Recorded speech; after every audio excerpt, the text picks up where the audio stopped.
Hi, I'm Tlish, and you're watching Coffee and Clicks. Today we are joined by George Massu and Easton Brock. Good morning, everybody. Morning. How are you? Morning. Don't forget, by the way, fans of Coffee and Clicks, if you like my content, don't forget to like and subscribe. I really appreciate all the support. Um, um, Easton is from Team Lucky Dice, and George Massu is from Team Phoenix Nest. I just one thing that I ask everybody on the show that comes on Coffee and Clicks to interview is to just introduce yourself and maybe just talk a little bit about your accomplishments, your Heroclix playing accomplishments, if you don't mind saying a little bit about that. All right. Well, my name's Easton Brock, obviously. I play mostly based in Huntsville, Alabama. It's where Lucky Dice Cafe is, my dad's shop. Um, and I've got second place in a lot of big events, and I've won a lot of small events. So that's the extent of it. Okay, yeah, no, obviously one of the great HeroClix players of our time, and then also George. Do you want to talk a little bit about your Yeah, your morning, history? everyone. George Massu here. Uh, Woo! Accomplishments, a little bit of everything. It's probably easier to list things I haven't done yet, but yeah, Easton here. He's a little too modest. He's like one of the great team builders and board players. Like it's hard to find that combination in one person. Either you're a great board player or a great team builder. He's both, man. So don't overlook that. And what about yourself? Everything. I've done everything already. You know, He's the just name goat. something that What do you I probably mean? haven't done. Goat. You're the goat, right? You're the goat. All right. Uniform known as the That's what I goat. hear. You're commonly known as the goat. Thanks for the introduction. So, I mean, just to go into it a little bit further in detail. I mean, I know it's hard to kind of sometimes you don't want to brag about yourself or anything, but um, what would be if you were looking back at maybe a team build that you're particularly proud of, or that stands out, or that you remember, or maybe a tournament event that stands out, or something going back like a particular moment in time, HeroClix moment, memorable moment. What could you describe for us? Well, I always take pride in my villain builds, DC villains especially. So any Lex build, Black Adam build. Um, Piloted Black Adam to the grand finals in Worlds, I think in 2012, which was really fun.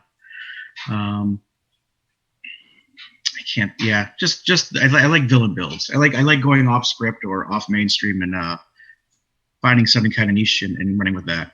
Okay, and this is the older Black Adam, right? The Yeah, the Superman Black Adam. Okay, yeah. What do you think about the new Black Adam from Rebirth? Do you like that piece or? Yeah, I did. He was like built for an ID battery. I played him in an event. Very very fun figure. He's just all over the place. I like him a lot too. Solid build. Easton, do you have any particular builds or I mean, I know you won the 2019 Rock Championship, right? The national championship in 2019.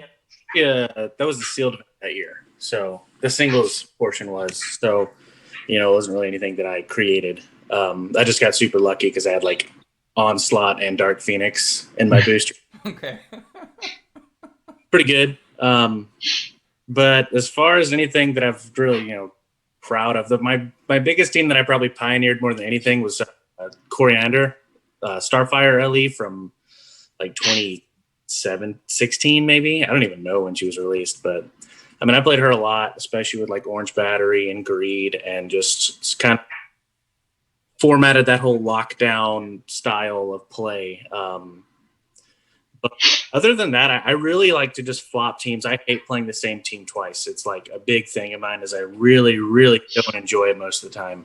Um, like I liked my robots build a lot that I've been playing recently, or I guess before Fantastic Four came out. That build was really, really good, and it's still really good, and it's even better with like Steampunk Penny. But I don't really, I gravitate away from it because I've played it already, even though I do recognize that it's still really.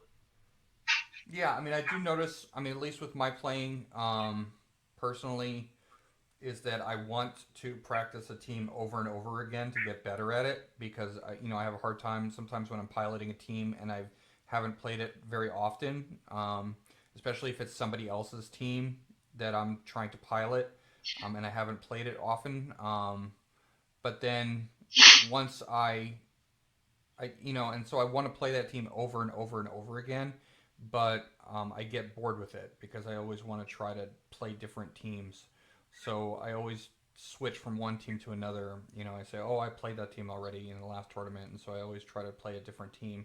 And it kind of messes me up a little bit because, then it seems like I haven't practiced with the team long enough.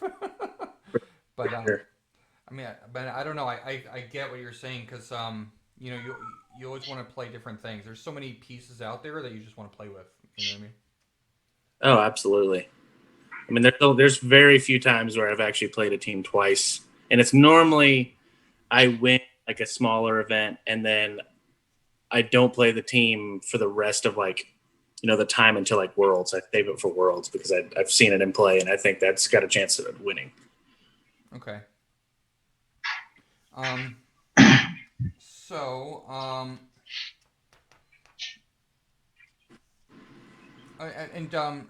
so let's see. Speaking of games, you guys met in the finals of the tournament, the Mental Health Connecticut charity tournament. You guys met in the finals of that tournament. Could you guys describe your experience in that tournament and how that went? What were your feelings in that tournament? I can take this one first.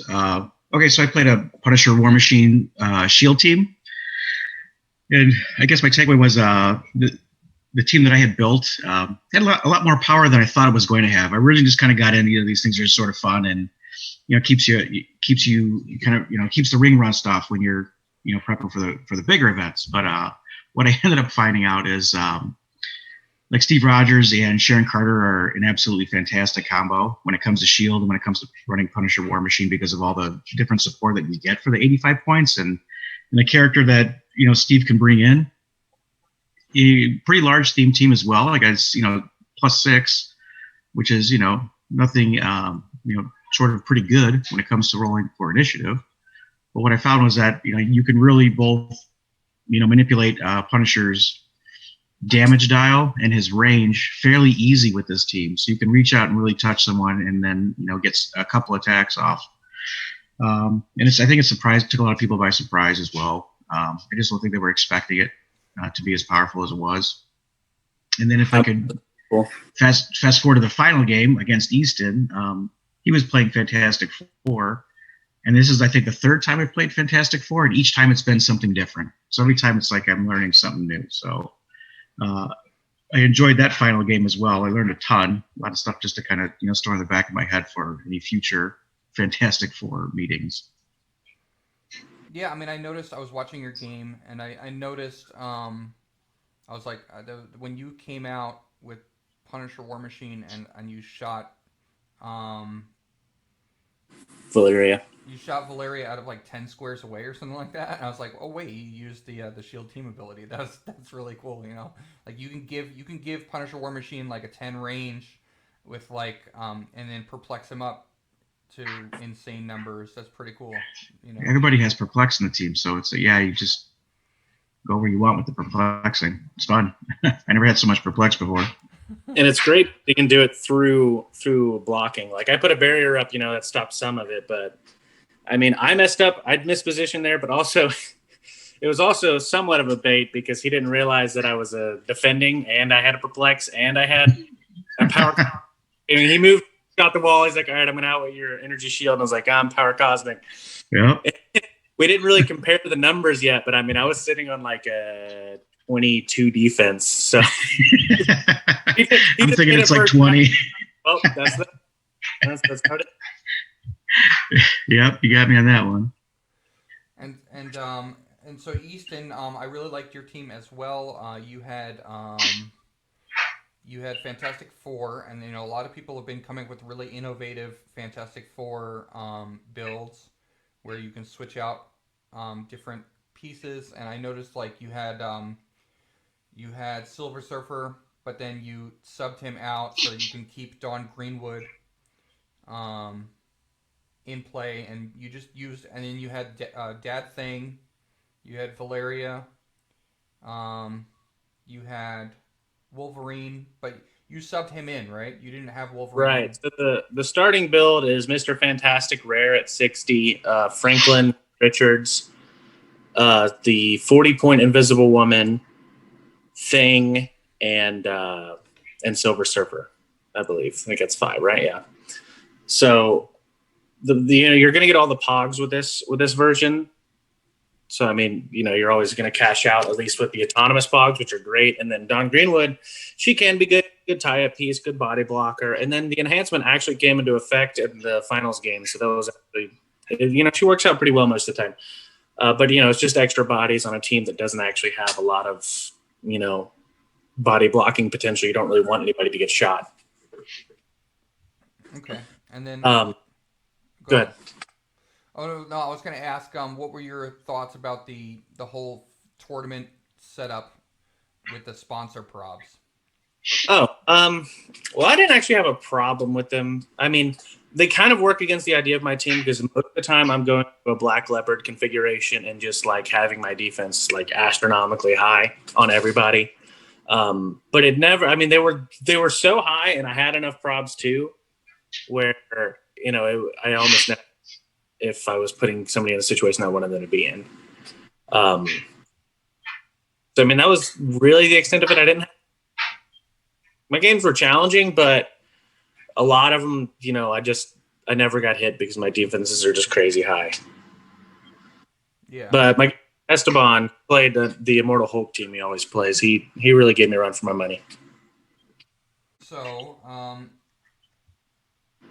what about the so we I actually talked about this in my last episode, but I wanted to touch on this in this in this interview. What do you guys think about the watch list and what's coming up with watch listed figures?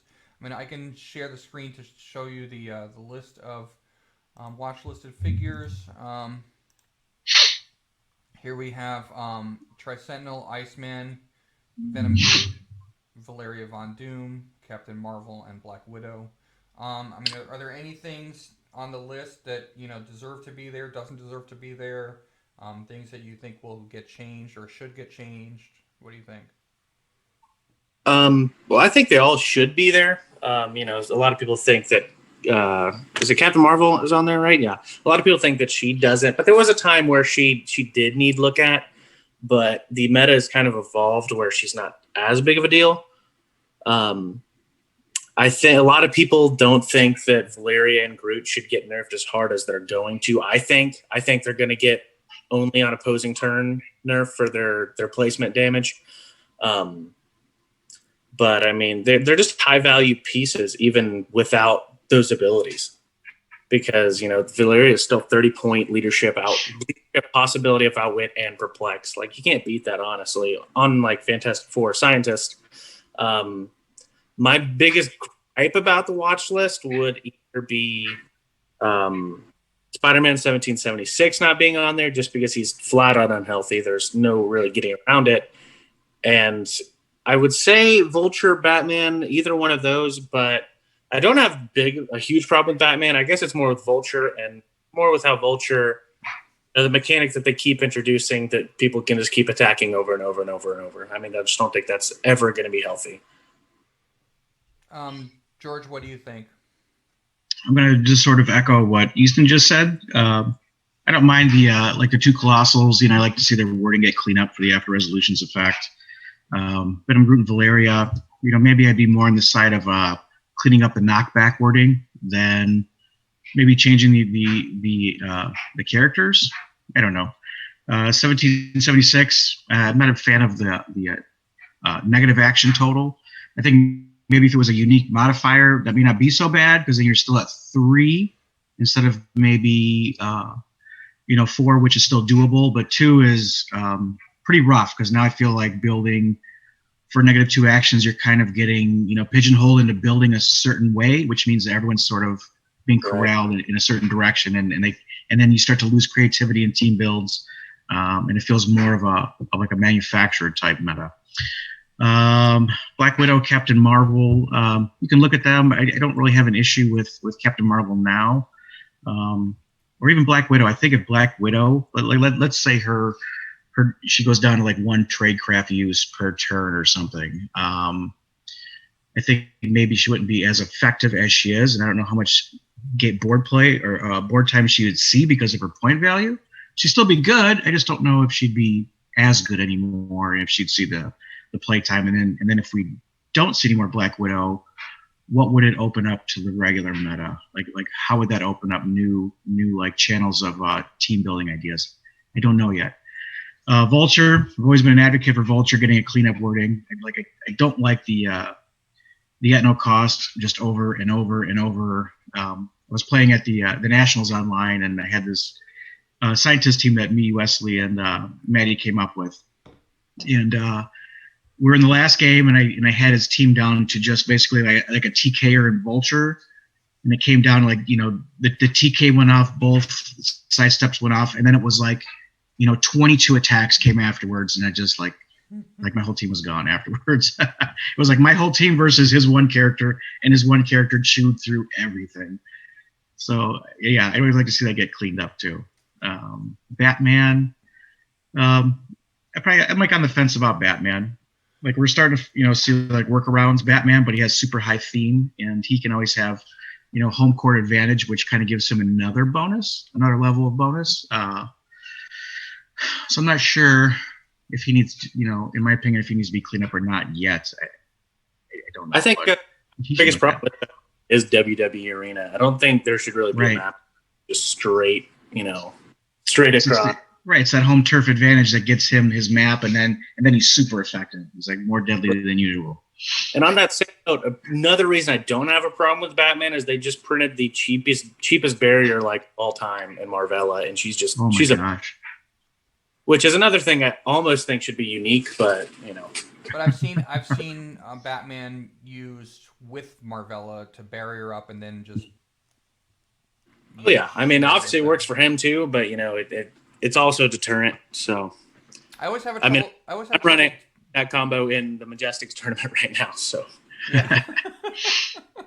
Well, I always have trouble dealing with Batman because I don't know like how to approach him to get across the map to even approach without getting hit for like 5 damage. It's like it's insane because like how do you unless you.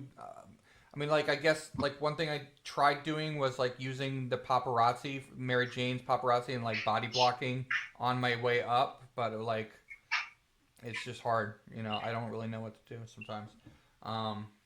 Do you because you can't sit back and just wait because he's gonna get you no matter what. You know what I mean? On an open map, I mean. If you're on a closed map, then it's a little bit easier. But one thing that we were talking about. With in my last episode about the about Venom Groot and about Valeria Von Doom was possibly making it line of fire for Venom Groot and then not touching Valeria Von Doom. I don't know if that would be not good enough of a not heavy enough of an errata. I'm not sure. And then one thing we also said with Captain Marvel was maybe making it a power action for Chewie. But I'm not sure if that would... That probably kills her, honestly. I mean, I guess a point where that would be okay. But nowadays, I mean, she's workable. I mean, another thing I was thinking about with her was maybe take away her willpower. But that would also maybe kill her. I'm not sure if you... Right, and I'm not sure that's something they could actually do. Well, they did that with Goblin King, right? Didn't they take away? Oh, they took away Power Cosmic. Wait, his Power Cosmic at the lower dot, correct?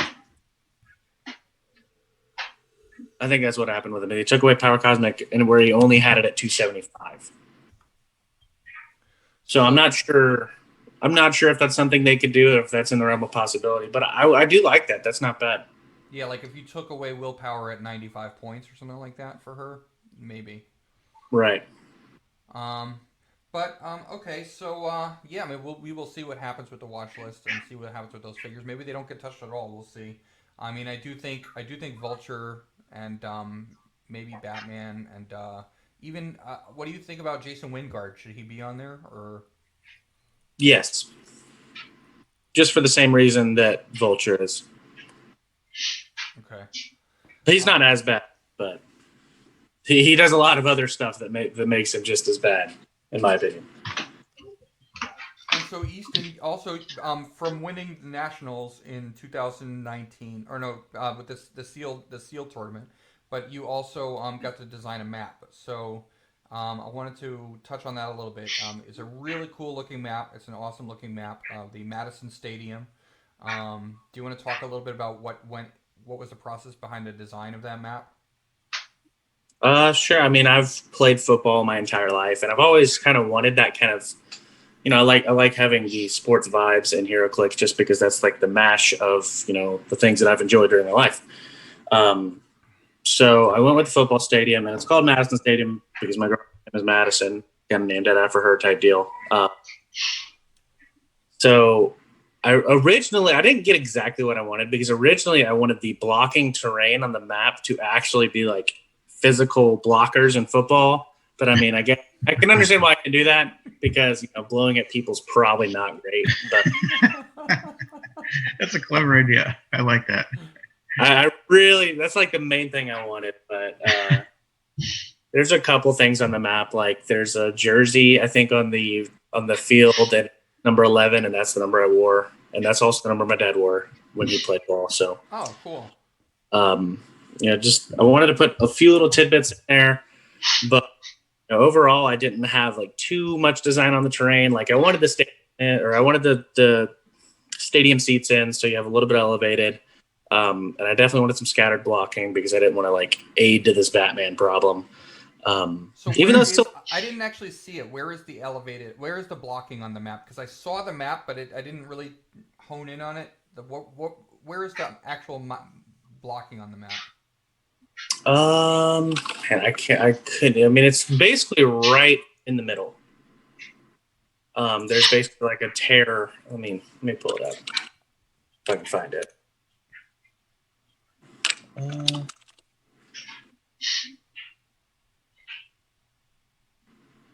If you want, you can share your screen if you want. I'm actually on my phone on my Zoom, so. Oh, okay. Here, let me see if I can. Maybe I can pull it up. Can't remember which group it got posted into is the problem. But what are the blocking squares? If they don't represent people, what do they represent in the middle of the field? Like, what are they? God, I couldn't even tell you because I didn't actually have as much insight. Here it is.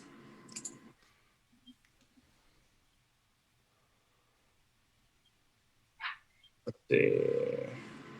Okay, so it basically it's like a tear on the field, kind of big around the Dark Knight Rises when they're on the field and it literally breaks apart under them. That scene, and it's I wouldn't really call it the middle. It's just a bit spread, and it's where it's fair. It's on both sides of the map. Okay. And then you have elevate on one side of the map, depending on which variant of this map you. And the full thing together, I think it actually runs basically right down the middle if you put both sides together. And the cool thing is, my dad actually got 4 copies of it and put it on one huge map. So it's like oh God, how big is that? Like 32 by 48 map. It's huge. Just for 4 copies. So it looks like a complete field. Yeah, exactly. That's cool.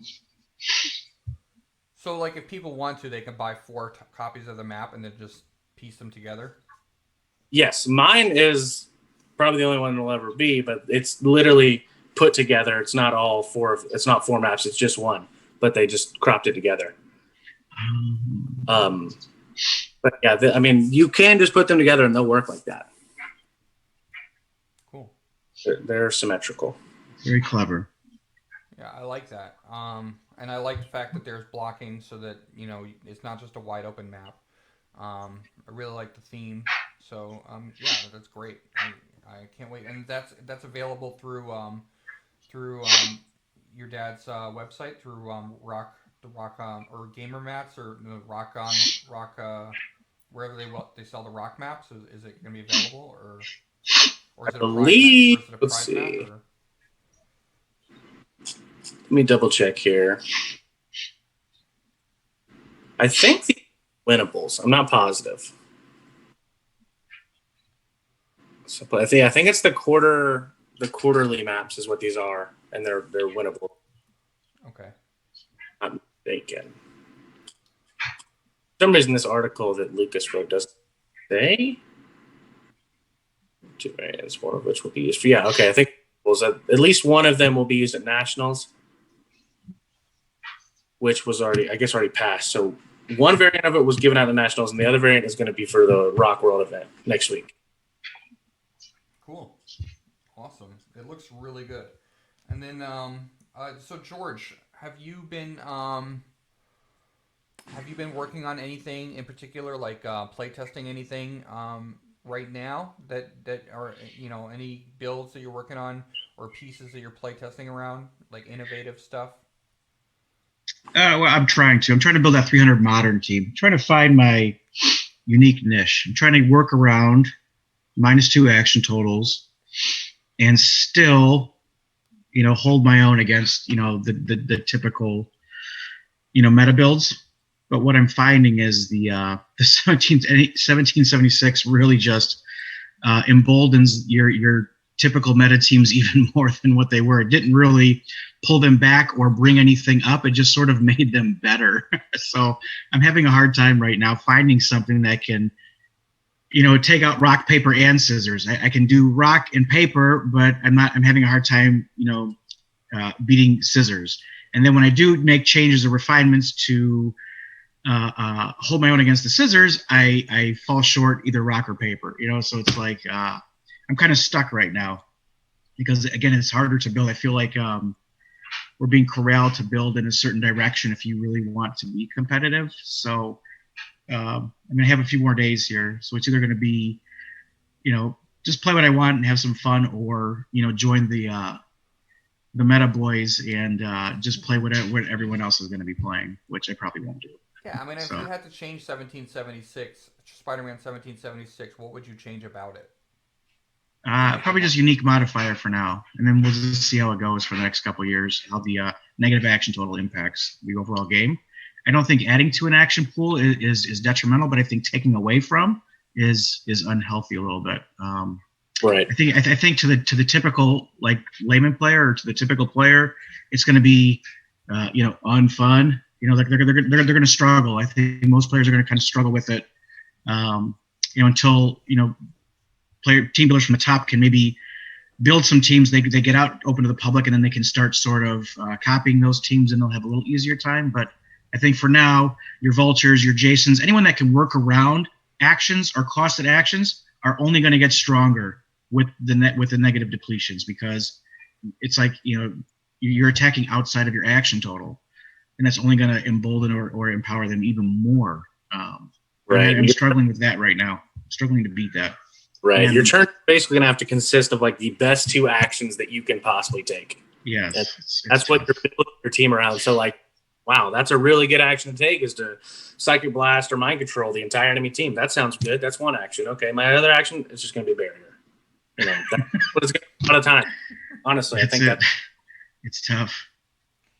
It's tough. And there's not a real solid answer for Barrier either. There's a couple game elements that help you, like the wording that's on the watch list for Tri-Sentinel, which is like, man, we kind of like desperately need that right now. Right. Other than that, there's like not much. Like, how do you chew through Barrier with 2 actions and make a successful attack? And that I think that Barrier, I think the go-to team should be double 1776 Batman Marvella stuff, because even that you get to like cheat in the shield agent for 15 points, and all your Spider-Man get shield for Batman. So I mean, it all works together, and you get Mary Jane as well, who's just really good at also working around actions, because going to equip all your objects turn 1, and she's going to copy shield and use that autonomously, to pump up your Batman. It's just I love Mary Jane. On another note, She's probably the best out of all the autonomous figures. She's like go-to, man. She's awesome. Oh, she's so good. Well, okay. So, what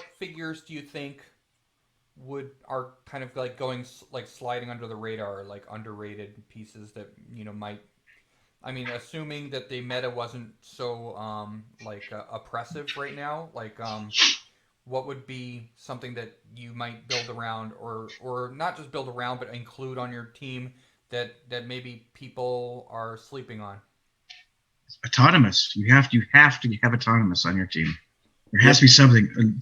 Go with Mary Jane first, and then start exploring the other characters. But it's like almost like her and Marvel's not autonomous, but Marvel for Barrier, of course, and then the autonomous Mary Jane. It's like it's almost like you have to have her now. Yeah, and Marvella, I mean, she doesn't have autonomous, but she has sidestep and carry, right? Because she's at least with no action tokens, she can use flight and carry. She has power and in-cap. I mean, she's got all types of powers for 15 points. Yeah, she's good. Yeah. I was just thinking. So what would you give advice to beginners? I mean, to if you were to give advice about building a team, to what process do you what's the process in building team building for both of you, that you would maybe tell someone who's just not starting out but getting into it and wants to become more competitive? What advice would you give them as far as team building? Right now I think team building is pretty open. I mean, obviously with competitive state right now, you're getting pigeonholed into building around 1776. But outside of that, there's a lot of stuff, and you just have to ask yourself, what do you want your team to be able to do? And a lot of times people are gonna be like, okay, well, I want to deal a lot of damage. Well, there's plenty of pieces that can do that. So just pick a piece, and then I normally almost look at every single keyword that they have, see what kind of synergy if there's something that's really good, you can run with it. Or, you want to do like a crazy combo, I mean, it's just really it's open to whatever you want to do, right? Especially because there's a lot of keyword cheating. Even though it might not be very friendly to a beginner, something that lets them get their creative mind, going, because you can theme, Spider-Man with Batman, and you can just cross universes. It kind of really brings the game together, even casually. I think those pieces can be a lot of fun.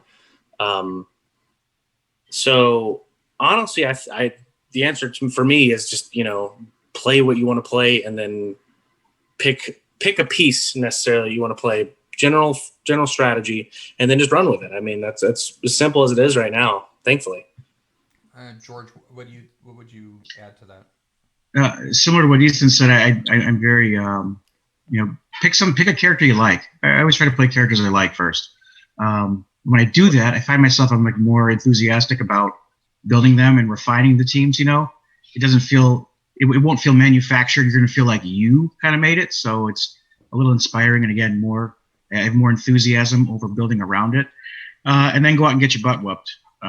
Learn what's out there, and then learn what other people are doing. I think people are a super great asset just to watch what their psychology take on the game and how they build, how they play, and just sort of take back and throw it in your brain housing group and keep it there for next time. So when you build these teams that you like or you're learning, then you can kind of build and branch off of what other people are teaching you passively through the game. Yeah. To lose is to prove. Yeah. That's what I say. What's that? To lose is to prove? To lose to improve. Oh, to lose is to improve. Yeah, absolutely. Yeah, I definitely know that. So let's see.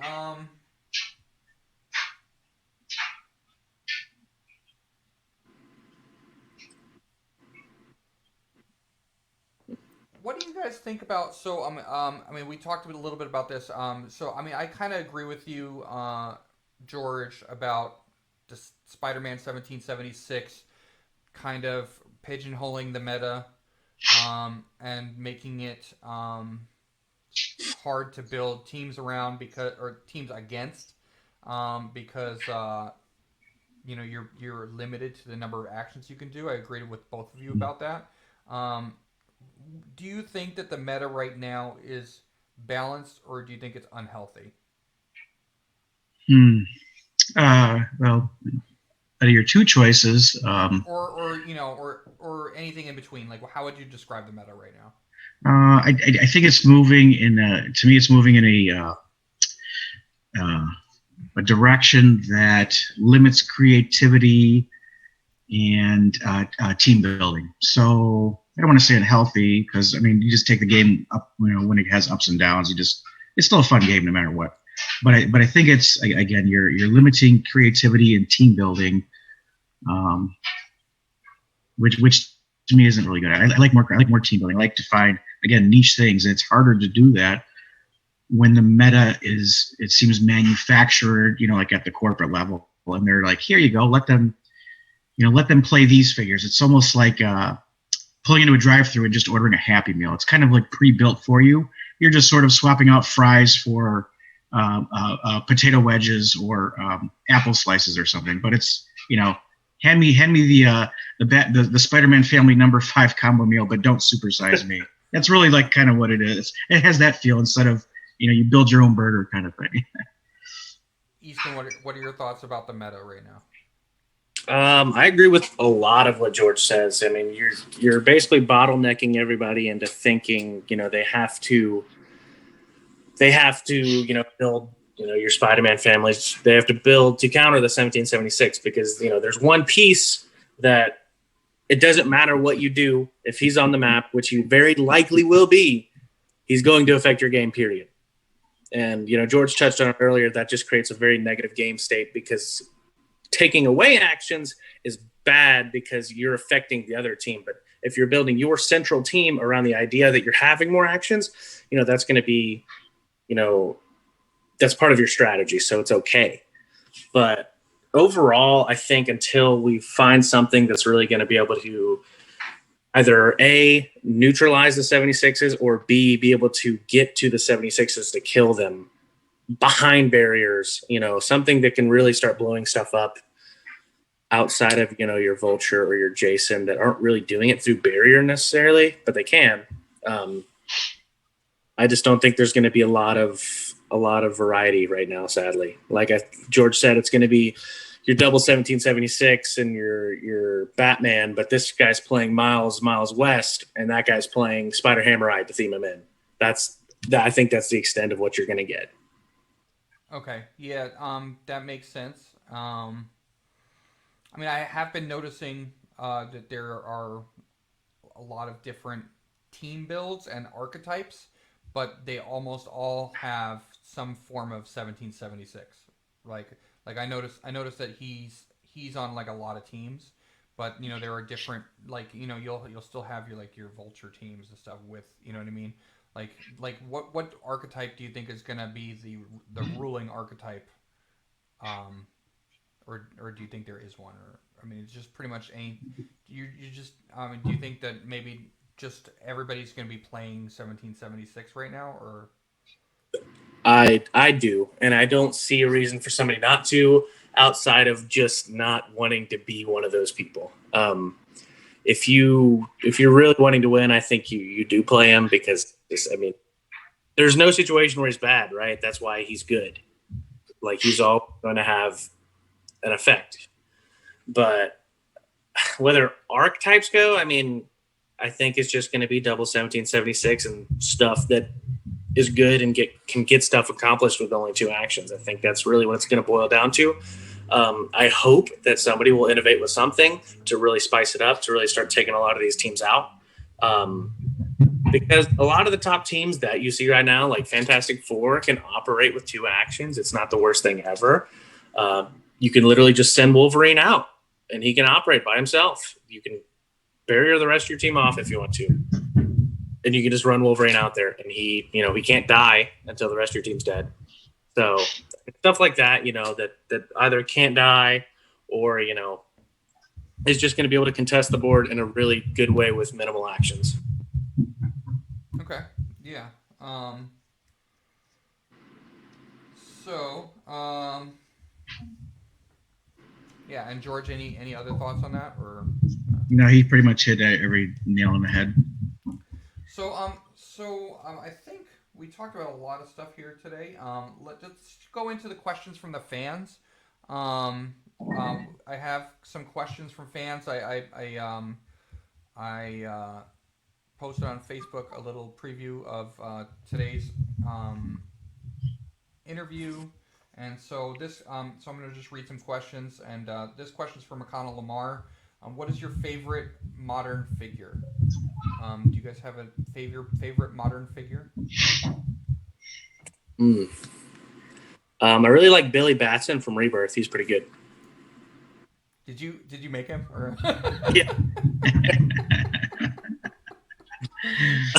Outside of that, I really like Mary Jane Watson. She's like super incredible in my opinion. How about you, George? Me, I like Frank Castle. So learning that he was Punisher War Machine, not having read a comic book in years, was pretty sweet. So I guess I like Punisher War Machine. Frank's one of my favorite characters in comic mythology. So yeah, Punisher War Machine right now. I like him a lot. Yeah, I like him too. And then yeah, I have a friend who really likes Frank Castle as well. And then this question is from Maddie G. What would you change about Heroclix? That's a good one. What would you, if you had one thing you could change about the game itself, what would you change about the game? Well, I don't know. The game is always kind of changing, right? I don't know that answer. Whether bring in new pieces or I guess if I had to say something, I liked. I really like creative team building. I want to build my own teams. I don't want to be building under the premise of meta is manufactured, like produced. I don't like that feel so much. So I guess if I could, I'd revert, to some years ago when it was a little more wild west, and you could, just kind of build your own stuff. It had more of a feel like you were homebrewing it. Okay, and Easton, what do you think? I would probably take anything that enables infinite turns or infinite attacks out of the game. That's probably it.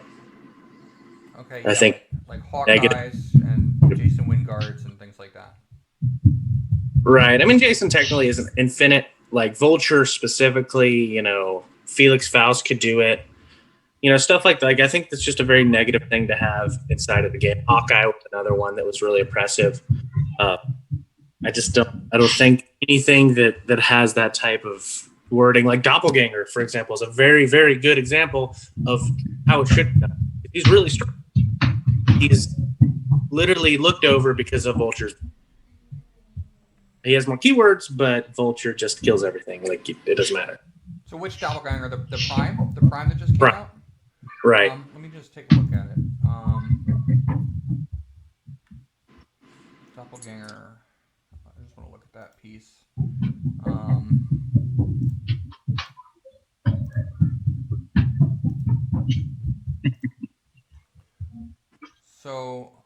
Okay. So, charge flurry once per turn when you're talking about the perfect killing machine power that he has on his movement power. Charge flurry once per turn when Doppelganger uses flurry. If he hits with both attacks after resolutions, he can immediately use charge at no cost, but only to target characters he has not attacked this turn. So they kind of fixed what should have been on Vulture. Right. And throw the maximum carnage trait on him for some more damage, just, to power it through. Got the healing built in. He's a really good piece, but he's just going to get overshadowed every time by Vulture, in my opinion. Yeah. He's 65 I agree. Points. That is a really good piece for 65 points. Okay, so this question is from Kyle Mitten. How has COVID changed your playing habits? In general, how much do you think COVID is affecting the game right now? Honestly, in my personal experience, I am playing more. Just because I play online, and that's they've really adapted the format. Because I don't necessarily have the time to go out and play a tournament, and these COVID tournaments, I can schedule a game whenever I need to within the course of a week, and that really actually helps me play a lot. So honestly, I'm playing more, and online's getting to a point where it's becoming so fluid where it might just stay a thing even after COVID. So I mean, it's really actually opened up another avenue of play for me. Going to let me play more frequently than I would like, or more frequently than I something like that. I love to play. What about you, George? Yeah, same. I have like a business, dad. So I mean, online play is always a great thing for me, especially when it comes to like those smaller in between things. Right. I really, but for the larger events, I really want to get out and travel again. I want to see everybody. I want to say hi. I want to hang out and share laughs. So that aspect where everyone's sort of like driven by, this background fear that they'll get sick, kind of sucks. Because I would still go out, even with the virus around, I would still go out. We could always just take precautions, throw a mask on or whatever. But I would still like to get out and hang out. But I love playing from home. It is the accessibility and the ease of playability is there. I dig it. Yeah, no, I mean playing online. I've been finding myself playing online a lot more as well. I mean it kind of stinks that I can't play in person as much as I used to. I mean, do you think it's affecting I mean Heroclix sales and stuff like that? I mean, I obviously is a little bit, right? I hope not. I don't know how long you can go with free play, or play for free. Because every time like a set's released, if everything goes digital and everyone just sort of gets the figures for free, how long can that last? before you're like, okay, we're spending all these money on printing physical figures, but no one's buying them because they're just playing online. So like the players have a little bit of a responsibility to at least pick something up, in between, even while they're playing online. This way, when everything does sort of return to a normal gameplay standard, then your stores are still stocked, because how many boosters do they have to sell in order for you to keep playing for free? And it's tough for them, and it's going to be eventually tough for the company on top who's producing the figures. But it probably hurts more to the brick and mortar stores who are stocking but can't sell. Great. So I don't know. There's a little bit of responsibility everywhere. We got to, my money's tight, but we got to just do something. Well, do you find that people are buying less at your local store, or?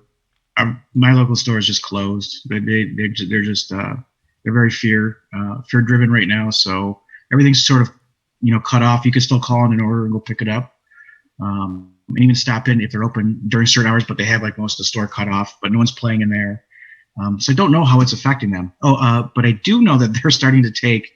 You have to pre-order now to get product, which is the first sign of some sort of decay, because now they can't stock their shelves. Right. So that's like the first flag going up for me.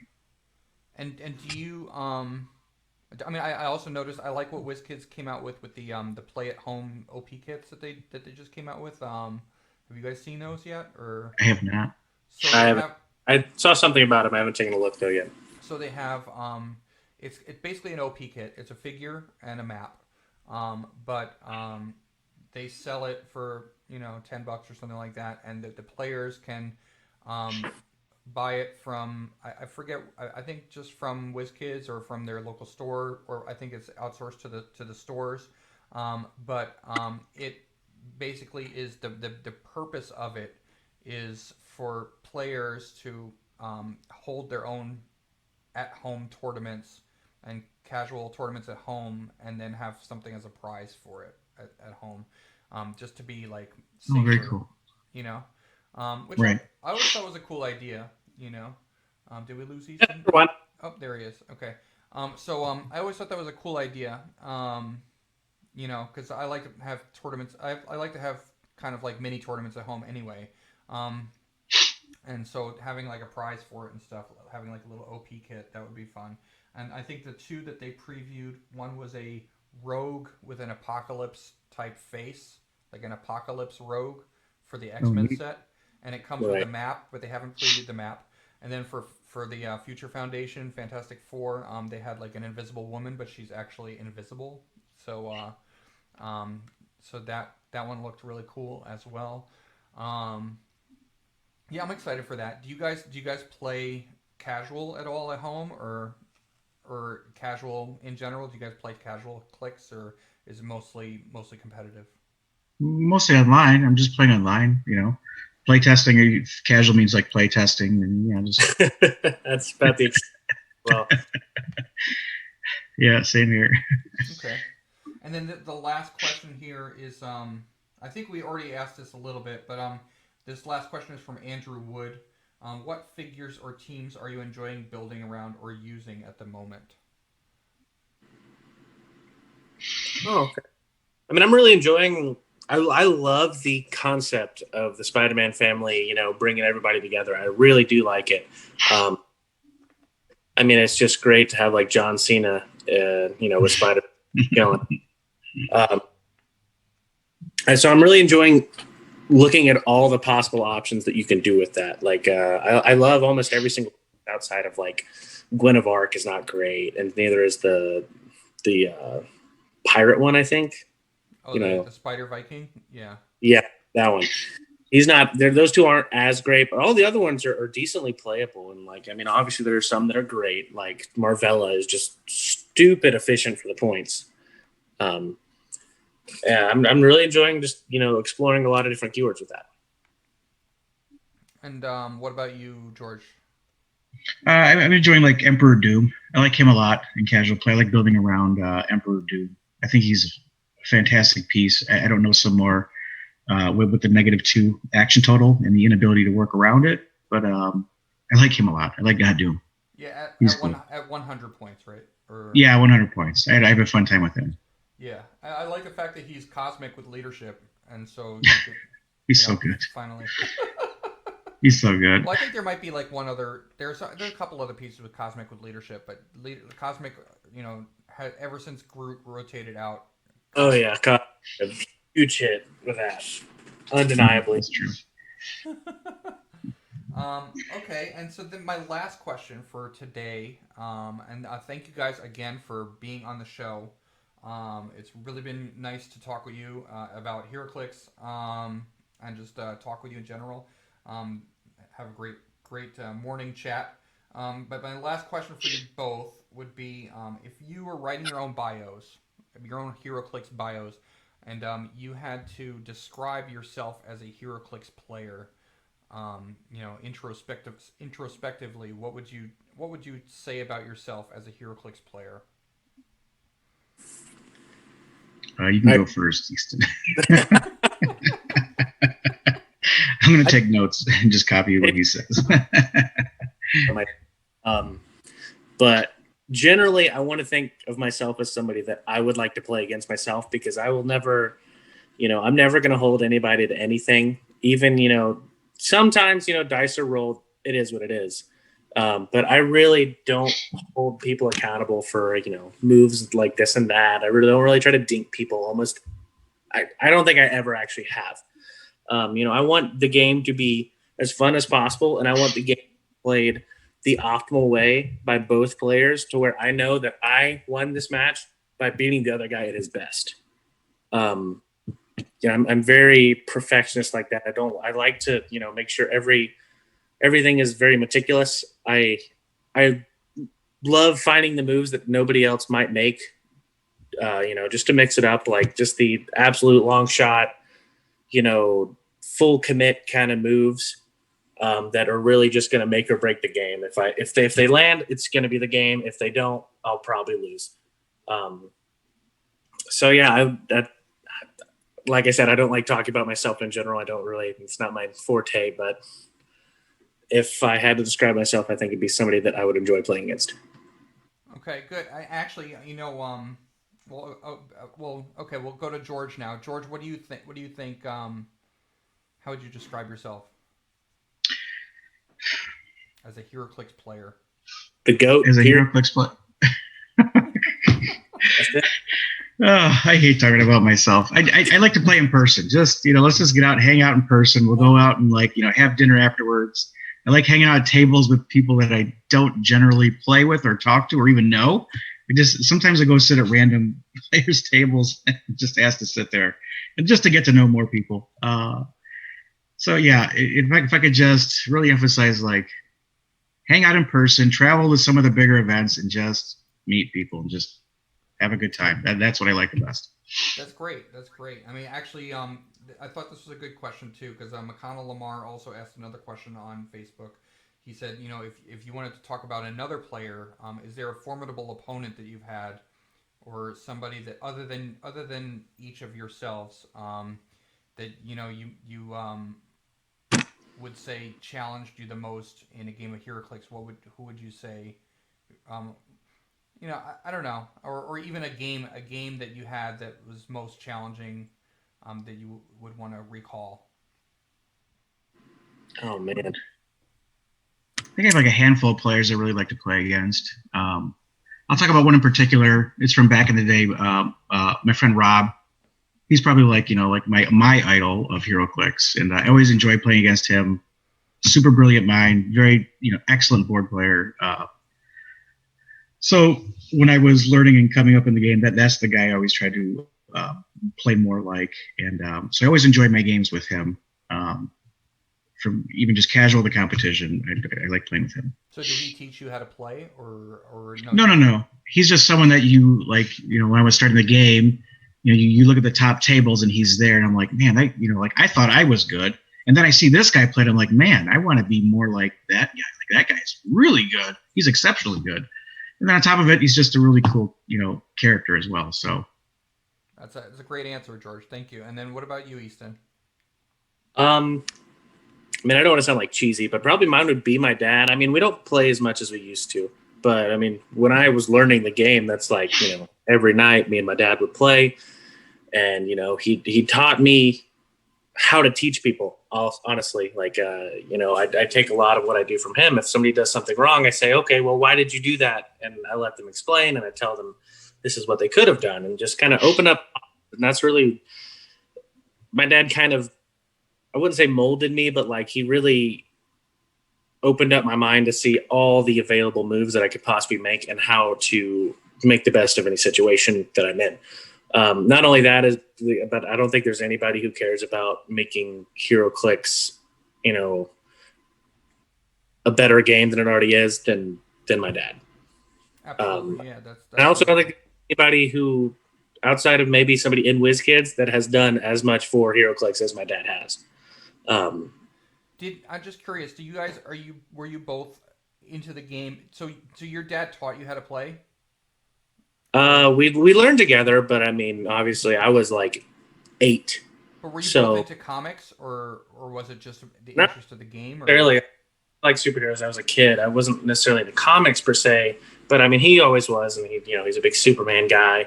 And as a kid, that's what he did. He was an army brat, so I mean, that's what he did. So he went and got comics and he read them.